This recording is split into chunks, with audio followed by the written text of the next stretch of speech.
प्यारे बच्चों, स्वागत है आपका आज के इस वीडियो में। आज हम राजनीति विज्ञान के कुछ महत्वपूर्ण प्रश्नों के बारे में बात करेंगे। ये प्रश्न आपके लिए विभिन्न एक दिवसीय परीक्षा में अत्यंत उपयोगी सिद्ध होंगे। अगर आपको वीडियो पसंद आए तो इसे लाइक, शेयर, सब्सक्राइब जरूर कीजिएगा। अपने मित्रों को भी अवश्य भेजिएगा। ये सारे वीडियो आपके लिए निःशुल्क भेजे जा रहे हैं। इसके लिए किसी प्रकार का आपको कोई शुल्क नहीं देना है। ये केवल आपके उज्जवल भविष्य के लिए है। इनको सुनते रहिए।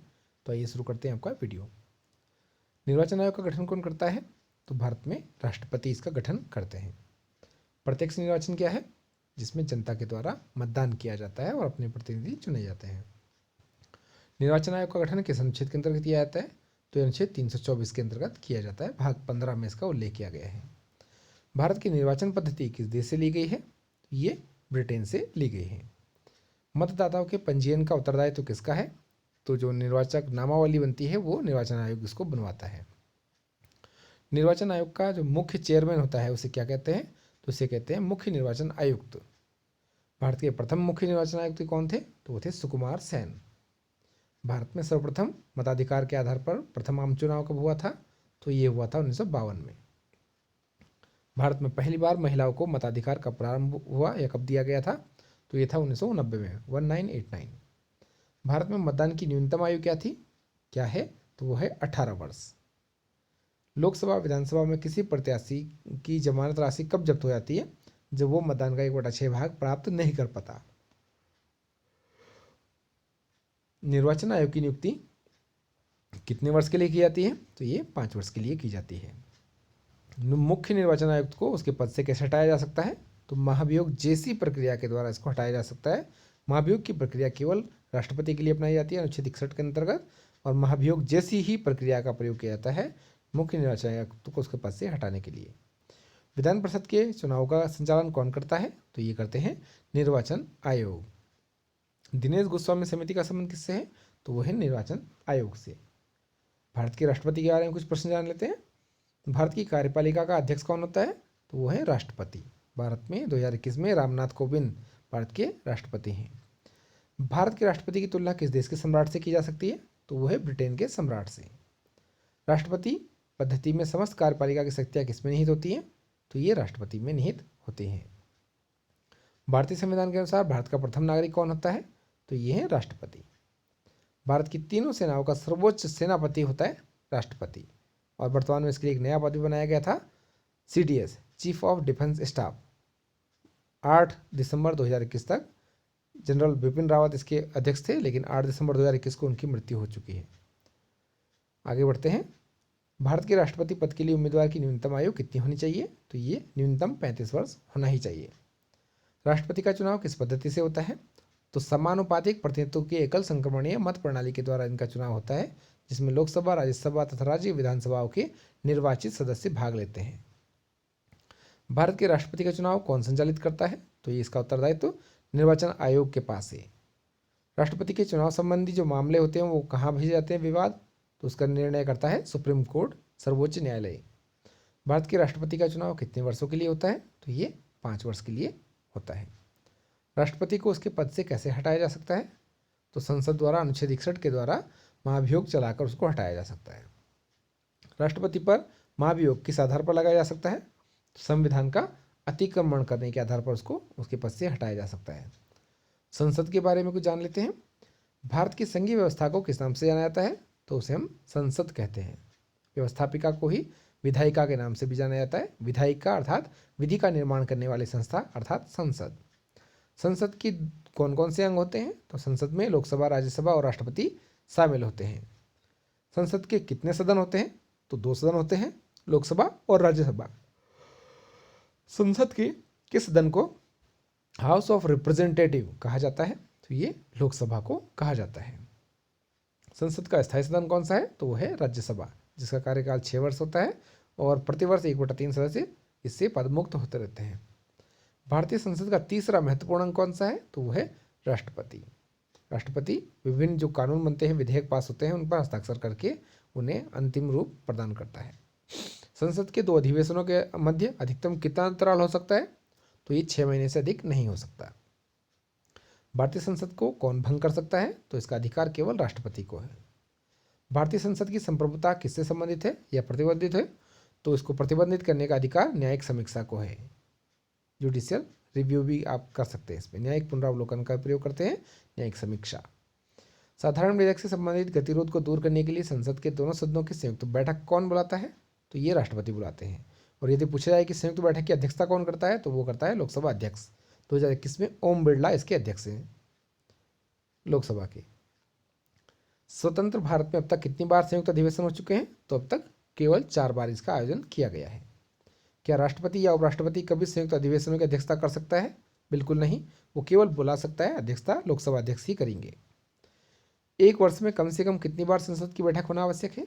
तो ये 2 बार। अभी ऊपर बताया था आपको 6 माह से अधिक इसमें अंतराल नहीं हो सकता, तो वर्ष में 2 बार इसकी बैठक होना आवश्यक है। संसद के दोनों सदनों की संयुक्त अधिवेशनों की अध्यक्षता कौन करता है? अभी हमने बात की लोकसभा अध्यक्ष। संसद के दोनों सदनों का सत्रावसान, सत्र की समाप्ति कौन करता है? तो ये राष्ट्रपति करता है। संसदीय प्रणाली में कौन सी प्रथा भारत की देन है? तो वो है शून्यकाल, जो कि 12 से 1 बजे के मध्य होता है। राज्य के नीति निषेधक तत्वों के बारे में जान लेते हैं। भाग 4 अनुच्छेद 36 से 51 तक, अनुच्छेद 51 तक। भारतीय संविधान में राज्य के नीति निषेधक तत्वों को शामिल करने का मुख्य उद्देश्य क्या था? ये था अनुच्छेद 38 के अंतर्गत जो चीज़ दी गई है, कल्याणकारी राज्य की स्थापना करना, जिससे अधिकतम जनता का कल्याण किया जा सके। भारतीय संविधान का कौन सा अंग समाजवादी व्यवस्था बनाने की प्रेरणा देता है? तो वो है नीति निर्देशक तत्व। संविधान में लोक कल्याणकारी राज्य का आदेश कौन देता है? तो अनुच्छेद 38 के अंतर्गत नीति निर्देशक तत्व इसका आदेश देते हैं। नीति निर्देशक तत्वों का क्रियान्वयन किस पर निर्भर है? वो है सरकार के पास उपलब्ध संसाधनों पर। मौलिक अधिकार व राज्य के नीति निर्देशक तत्वों में क्या समानता है? ये एक दूसरे के पूरक हैं। समान कार्य के लिए समान वेतन भारत के संविधान में कहाँ सुनिश्चित किया गया है? तो ये भारतीय संविधान के अनुच्छेद 39 में राज्य की नीति निर्देशक तत्वों के अंतर्गत सुनिश्चित किया गया है। संविधान का कौन सा अंश भारत के नागरिकों को सामाजिक, आर्थिक, राजनीतिक न्याय उपलब्ध कराता है? तो ये हमारे नीति निर्देशक तत्व हैं। नीति निर्देशक तत्वों के अंतर्गत किस अनुच्छेद का संबंध अंतर्राष्ट्रीय शांति तथा सुरक्षा के संवर्धन से है, अर्थात वृद्धि से है? तो वह अनुच्छेद 51। राज्य नीति के निर्देशक सिद्धांतों के अनुसार किस आयु तक के बच्चों को अनिवार्य तथा निःशुल्क शिक्षा का प्रावधान है? तो वो है 6 से 14 वर्ष के बच्चों के लिए। भारत के किस राज्य में समान सिविल संहिता लागू है? तो यह है गोवा। नीति निर्देशक तत्वों का महत्व किसके लिए है? तो यह है राज्य के लिए। आगे बढ़ते हैं। किस विधेयक को राष्ट्रपति के पुनर्विचार के लिए नहीं लौटाया जा सकता? तो वो है धन विधेयक। युद्ध, बाहरी आक्रमण या आंतरिक शांति की स्थिति में इसकी घोषणा कौन कर सकता है? तो अनुच्छेद 352 के अंतर्गत राष्ट्रपति इसकी घोषणा कर सकता है। किसी व्यक्ति को यदि मृत्युदंड दे दिया जाए या दोषी पाया जाए तो उसको क्षमादान कौन कर सकता है? तो अनुच्छेद 72 के अंतर्गत राष्ट्रपति क्षमादान दे सकता है। भारत के राष्ट्रपति ने किस मामले में वीटो शक्ति का प्रयोग किया था? तो भारतीय डाकघर संशोधन अधिनियम के संबंध में राष्ट्रपति थे उस समय डॉक्टर ज्ञानी जैल सिंह ने इसका वीटो शक्ति का प्रयोग किया था। राजीव गांधी उस समय भारत के प्रधानमंत्री थे। 1986 के आसपास की ये बात है। भारत के राष्ट्रपति, उपराष्ट्रपति की अनुपस्थिति में कौन भारत के सर्वोच्च पद को धारण करेगा? सर्वोच्च पद अर्थात राष्ट्रपति का पद कौन धारण करेगा? तो सुप्रीम कोर्ट का मुख्य न्यायाधीश इन दोनों की अनुपस्थिति में राष्ट्रपति के पद के कार्यों को करेगा। अध्यादेश जारी करने का अधिकार राष्ट्रपति का कैसा अधिकार है? तो यह विधायी अधिकार, विधि अर्थात कानूनी अधिकार। भारत का राष्ट्रपति किसके द्वारा चुना जाता है? तो ये लोकसभा, राज्यसभा तथा राज्य विधानसभाओं के निर्वाचित सदस्यों के द्वारा चुना जाता है। याद रखिएगा, विधान परिषद के सदस्य इसमें भाग नहीं ले सकते। भारत का संवैधानिक अध्यक्ष कौन होता है? तो होता है राष्ट्रपति। भारत के प्रथम राष्ट्रपति डॉक्टर राजेंद्र प्रसाद का चुनाव कैसे हुआ था? तो संविधान सभा के द्वारा इनका चुनाव हुआ था। उपराष्ट्रपति से संबंधित कुछ तथ्य को जान लेते हैं। भारत के उपराष्ट्रपति की तुलना किस देश के उपराष्ट्रपति से की जा सकती है? तो ये लगभग संयुक्त राज्य अमेरिका के उपराष्ट्रपति के समान ही है। संयुक्त राज्य अमेरिका में सीनेट होता है, उसमें उपराष्ट्रपति जिस प्रकार से कार्य करता है उसी प्रकार से भारत में उपराष्ट्रपति राज्यसभा में कार्य करता है। इस समय अमेरिका की जो उपराष्ट्रपति है वो है कमला हैरिस, और जो राष्ट्रपति है अमेरिका में 2021 में वो है जो बाइडन। राज्यसभा का प्रधानाध्यक्ष कौन होता है? तो वो है उपराष्ट्रपति। राज्यसभा की बैठकों का सभापतित्व तो कौन करता है? तो ये भी उपराष्ट्रपति करते हैं। उपराष्ट्रपति का चुनाव कैसे होता है? तो अप्रत्यक्ष रूप से इनका चुनाव होता है। राज्य विधानसभाओं के निर्वाचित सदस्य जो होते हैं वो इसमें भाग लेते हैं। आगे बढ़ते हैं। उपराष्ट्रपति के चुनाव हेतु कौन सी प्रणाली अपनाई जाती है? तो वो है एकल संक्रमणीय मत प्रणाली। उपराष्ट्रपति के चुनाव में, अभी कुछ मैंने कहा उसको क्लियर कर देते हैं। उपराष्ट्रपति के चुनाव में लोकसभा तथा राज्यसभाओं के निर्वाचित सदस्य भाग लेते हैं, जो सांसद होते हैं। राज्य विधानसभाओं के सदस्य इसमें भाग नहीं लेते। लोकसभा, राज्यसभा, राज्य विधानसभाओं के जो निर्वाचित सदस्य होते हैं वो राष्ट्रपति के चुनाव में भाग लेते हैं, जबकि उपराष्ट्रपति के चुनाव में विधानसभा के सदस्यों को हटा दिया जाता है। आगे बढ़ते हैं। उपराष्ट्रपति को पद और गोपनीयता की शपथ कौन दिलाता है? तो वो होते हैं राष्ट्रपति। और यदि पूछा जाए कि राष्ट्रपति को शपथ कौन दिलाता है, तो वो सुप्रीम कोर्ट का मुख्य न्यायाधीश होता है। भारत के उपराष्ट्रपति का चुनाव कौन करता है? तो संसद के दोनों सदनों के निर्वाचित सदस्य इसमें भाग लेते हैं। उपराष्ट्रपति का अगर अपना त्यागपत्र देना हो तो वो किसे देगा? तो वो राष्ट्रपति को देगा। और यदि राष्ट्रपति को देना हो तो वो उपराष्ट्रपति को देगा। उपराष्ट्रपति अपने मत का प्रयोग कब करता है? तो वो करता है मतों के बराबर रहने की स्थिति में निर्णायक मत दे सकता है। भारत के प्रथम उपराष्ट्रपति कौन थे? तो ये थे डॉक्टर सर्वपल्ली राधाकृष्णन। कार्यकाल समाप्त होने से पहले उपराष्ट्रपति को हटाने का अधिकार किसे है? तो वो है संसद को। किस सदन के उपराष्ट्रपति को उसके पद से हटाने का प्रस्ताव किस सदन में रखा जा सकता है? तो उपराष्ट्रपति, क्योंकि राज्यसभा का पदेन सभापति होता है, इसलिए राज्यसभा में ही उसको हटाने का प्रस्ताव रखा जा सकता है। प्रधानमंत्री और मंत्रिपरिषद से संबंधित कुछ प्रश्नों को देख लेते हैं। भारत के प्रधानमंत्री की नियुक्ति कौन करता है? तो वो करता है राष्ट्रपति। योजना आयोग का अध्यक्ष कौन होता था? तो वो थे प्रधानमंत्री। वर्तमान में योजना आयोग के स्थान पर नीति आयोग की स्थापना की गई है 1 जनवरी 2015 से। नीति का फुल फॉर्म होती है national institution for transforming India. संघीय मंत्रिमंडल की बैठक का सभापतित्व कौन करता है? तो ये बैठक के प्रधानमंत्री बुलाता है। प्रधानमंत्री का कार्यकाल कितना होता है? तो ये 5 वर्ष के लिए चुने जाते हैं। प्रधानमंत्री पद से त्यागपत्र देने वाले प्रथम प्रधानमंत्री कौन थे? तो वो थे मोरारजी देसाई। कौन से प्रधानमंत्री सबसे अधिक समय तक प्रधानमंत्री रहे? तो वो थे वर्तमान में जवाहरलाल नेहरू। प्रधानमंत्री बनने के लिए न्यूनतम आयु कितनी होनी चाहिए? तो वो है 25 वर्ष। संसदीय शासन प्रणाली सर्वप्रथम किस देश में लागू की गई? तो ये ब्रिटेन में प्रारंभ की गई थी। और ब्रिटेन की संसद को संसदों की जननी भी कहा जाता है। भारतीय संविधान के अनुसार तथ्यात्मक संप्रभुता किसमें नहीं थे? तो वो है प्रधानमंत्री में। भारत के प्रथम प्रधानमंत्री कौन थे? पंडित जवाहरलाल नेहरू। प्रधानमंत्री को पद और गोपनीयता की शपथ कौन दिलाता है? तो वो है राष्ट्रपति। किस प्रधानमंत्री ने एक बार अपने पद से हटने के बाद दोबारा पद को संभाला? तो वो थी इंदिरा गांधी। संसदीय प्रणाली वाली सरकार को किस अन्य नाम से जाना जाता है? तो यह संघीय सरकार के नाम से जानी जाती है। संविधान लागू होने के बाद सर्वप्रथम त्रिशंकु संसद का गठन कब किया गया था? तो ये हुआ था 1989 में पहली बार। अस्थायी संसद भारत में कब तक रही? तो ये 17 अप्रैल 1952 तक अस्थायी संसद के रूप में आपकी जो संविधान सभा थी उसने कार्य किया। 1952 में पहली बार आम चुनाव हुए थे, उसके बाद संसद के निर्माण हुआ था।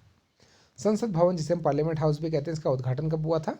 तो 1927 में इसका उद्घाटन हुआ था। लॉर्ड इरविन ने इसका उद्घाटन किया था। संसद भवन पार्लियामेंट हाउस का उद्घाटन किसने किया था? तो आपको पता ही दिया है, लॉर्ड इरविन, उन्होंने इसका उद्घाटन किया था 1927 में दिल्ली में। भारत की संचित निधि से धन निर्गमन पर किसका नियंत्रण होता है? तो इस पर नियंत्रण होता है संसद का। राज्यसभा और लोकसभा की संयुक्त बैठक कब होती है?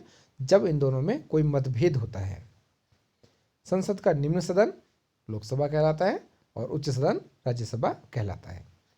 संसद के किस सदस्य को गैर सरकारी सदस्य कहा जाता है? तो मंत्री के अतिरिक्त जो अन्य सभी सदस्य होते हैं उनको गैर सरकारी सदस्य कहा जाता है। भारत में लगातार 2 बार उपराष्ट्रपति कौन व्यक्ति रहा? तो वो थे सर्वपल्ली राधाकृष्णन। मोहम्मद हामिद अंसारी कब से कब तक भारत के राष्ट्रपति रहे या कौन से राष्ट्रपति थे? तो वो 12वें राष्ट्रपति भारत में बने थे। उपराष्ट्रपति के चुनाव में उम्मीदवार के नामांकन के लिए निर्वाचक मंडल में कम से कम कितने अनुमोदक होना आवश्यक है? तो वो हैं 20। उपराष्ट्रपति के चुनाव संबंधी विवाद कौन देखता है? तो सभी प्रकार के विवाद सुप्रीम कोर्ट ही देखता है। उपराष्ट्रपति का कार्यकाल कितना होता है? तो उपराष्ट्रपति का कार्यकाल होता है 5 वर्ष, जबकि राज्यसभा का कार्यकाल होता है 6 वर्ष। और उपराष्ट्रपति बैठता है राज्यसभा में, वो उसका पदेन सभापति होता है। तो यहाँ कन्फ्यूज मत होइएगा, राज्यसभा का कार्यकाल 6 वर्ष है, लेकिन उपराष्ट्रपति जो कि राज्यसभा का पदेन सभापति होता है उसका कार्यकाल 5 वर्ष होता है। उपराष्ट्रपति पद हेतु कम से कम कितनी आयु होना आवश्यक है? तो राष्ट्रपति, उपराष्ट्रपति या राज्यपाल बनने के लिए 35 वर्ष की आयु होना आवश्यक है।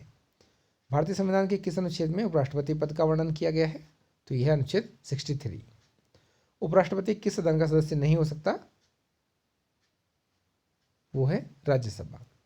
उपराष्ट्रपति बाहर से कहीं से भी इसको व्यक्ति को चुना जा सकता है। उपराष्ट्रपति राज्यसभा का सांसद नहीं होता, बल्कि उपराष्ट्रपति पद के लिए अलग से निर्वाचन की व्यवस्था की गई है। उपराष्ट्रपति राज्यसभा का सदस्य नहीं होता है, याद रखिएगा। वो उसमें केवल सभापति के रूप में उसकी नियुक्ति की जाती है। जबकि लोकसभा का जो अध्यक्ष होता है वो एक सांसद होता है, लोकसभा से ही होता है, और लोकसभा में ही अपने बीच में से सांसदों के बीच में से उसको चुना जाता है। जबकि उपराष्ट्रपति राज्यसभा सांसद नहीं होता, वो बाहर से कहीं से उसको चुना जाता है। जो इस समय वेंकैया नायडू हैं वो इसी प्रकार से चुने गए हैं। लोकसभा अध्यक्ष के बारे में थोड़ा सा और जान लेते हैं कि लोकसभा अध्यक्ष का चुनाव कौन करता है। आपको बता ही दिया है हमने, ये चुनाव होता है लोकसभा सदस्यों के द्वारा। लोकसभा का अस्थायी अध्यक्ष कौन चुनता है, तो वो होता है, उसकी नियुक्ति करता है राष्ट्रपति। इसे प्रोटेम्प्ट स्पीकर भी कहते हैं, जो कुछ समय के लिए चुना जाता है जब तक कि स्थायी अध्यक्ष की नियुक्ति नहीं हो जाती। लोकसभा अध्यक्ष अपना त्यागपत्र किसे सौंपता है, तो लोकसभा उपाध्यक्ष को। लोकसभा का सचिवालय किसके द्वारा नियंत्रित होता है, तो वो सचिवालय लोकसभा अध्यक्ष उसको नियंत्रित करते हैं। भारत के प्रथम लोकसभा अध्यक्ष कौन थे, जीवी मावलंकर, गणेश वासुदेव मावलंकर। भारतीय संसद के दोनों सदनों के संयुक्त अधिवेशन की अध्यक्षता कौन करता है, तो अभी हमने बताया आपको, लोकसभा अध्यक्ष।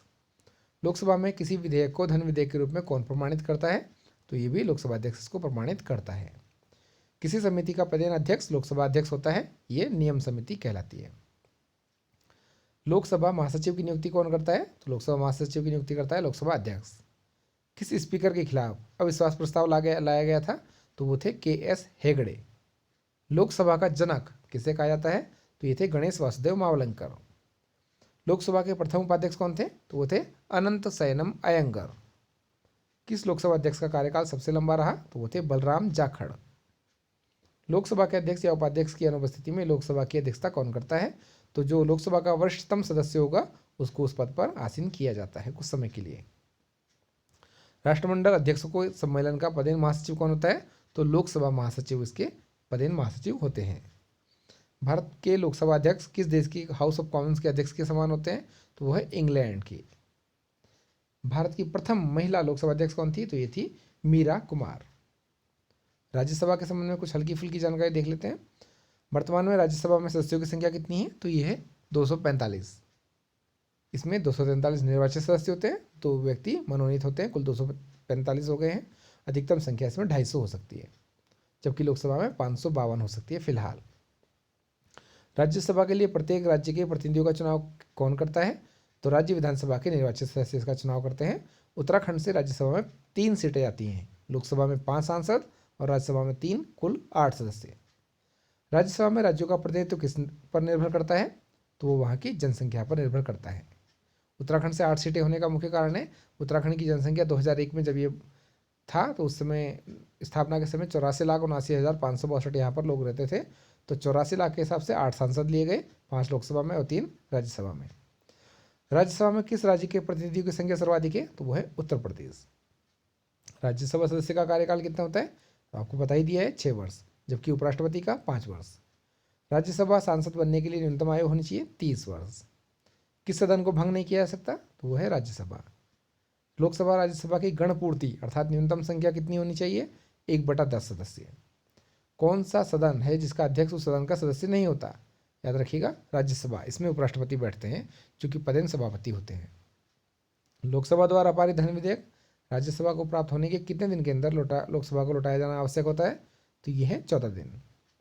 राज्यसभा एक स्थायी सदन है क्योंकि इसे कभी भी भंग नहीं किया जा सकता और इसके 1/3 सदस्य प्रति 2 वर्ष के बाद सेवानिवृत्त हो जाते हैं। राज्यसभा के सदस्यों को नामित करने का अधिकार किसे है, तो यह राष्ट्रपति को।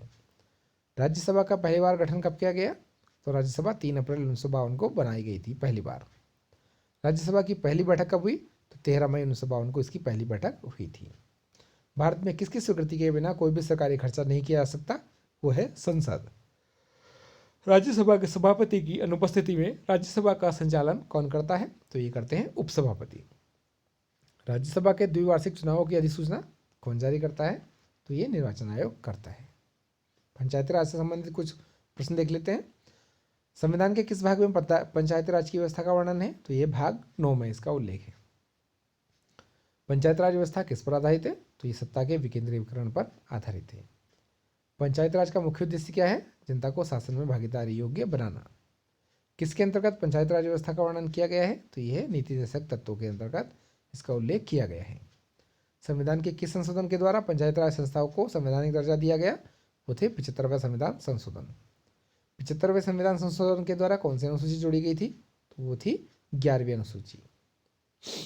पंचायती राज संस्थाओं के निर्वाचन हेतु कौन उत्तरदायी है? तो वह है राज्य निर्वाचन आयोग। भारत में पंचायत राज अधिनियम कब लागू हुआ?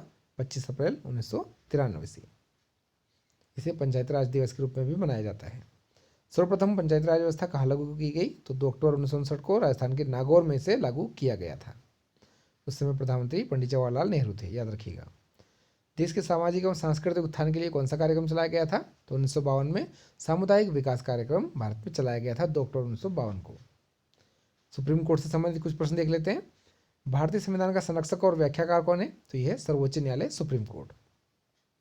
भारत के किस भाग में संघीय न्यायपालिका का उल्लेख है? यह है भाग 5 में।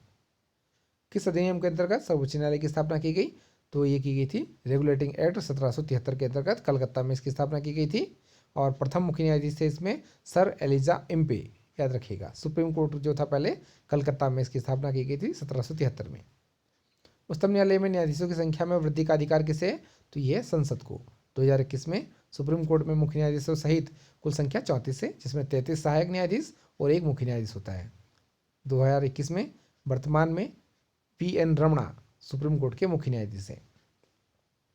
सर्वोच्च न्यायालय के न्यायाधीशों की नियुक्ति कौन करता है? तो वो है राष्ट्रपति, इनकी नियुक्ति करते हैं।